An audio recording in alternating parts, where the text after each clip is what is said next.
বিএনপির ভারপ্রাপ্ত চেয়ারম্যান তারেক রহমানের সাথে সাক্ষাৎ করেছেন ইউরোপীয় ইউনিয়নের প্রতিনিধি দল, যেখানে আসন্ন নির্বাচন, বিদেশি পর্যবেক্ষকদের নিরাপত্তা সহ দ্বিপাক্ষিক সহযোগিতা সহ নানা বিষয়ে আলোচনা হয়। নির্বাচনে ইইউ বিপুল সংখ্যক পর্যবেক্ষক পাঠানোর সিদ্ধান্ত নিয়েছে বলেও জানানো হয়। এর আগে ভোটের কৌশলগত দিক নিয়ে ঢাকা ১৭ আসনের বিএনপি নির্বাচন পরিচালনা কমিটির সদস্যদের সাথে মতবিনিময় করেন তারেক রহমান। বিজলি কেবলসের স্কিন কোটেড ইনসুলেশন আগুন প্রতিরোধী। বিজলি কেবলস, নিরাপদ আজীবন।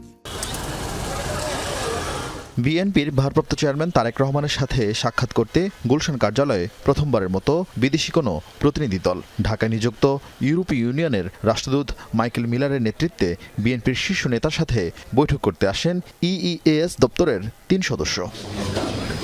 প্রায় ঘণ্টাব্যাপী চলে এই বৈঠক, যেখানে আলোচনা হয় নির্বাচনের পরিবেশ, বিএনপির ভূমিকা, নির্বাচন পরবর্তী দেশের উন্নয়ন নিয়ে।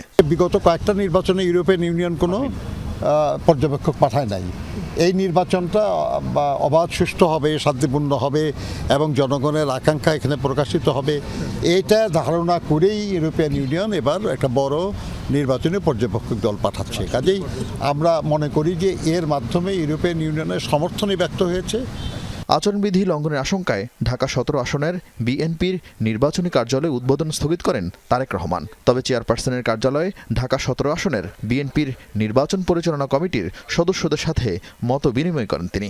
আমরা সাংগঠনিকভাবে নিজেদেরকে শক্তিশালী করে আগামী দিনের যে কোনো চ্যালেঞ্জকে মোকাবেলা করার জন্যই আমাদের সংগঠন ভিত্তিক আলোচনা হচ্ছে।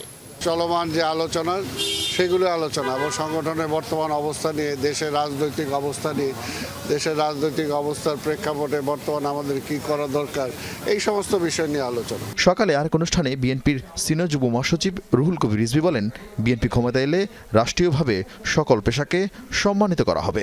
এই সমাজের মধ্যে কে ছোট কাজ করে, কে বড় কাজ করে, এই ব্যবধান থাকবে না। আরেফিন শাকিল, যমুনা নিউজ, ঢাকা।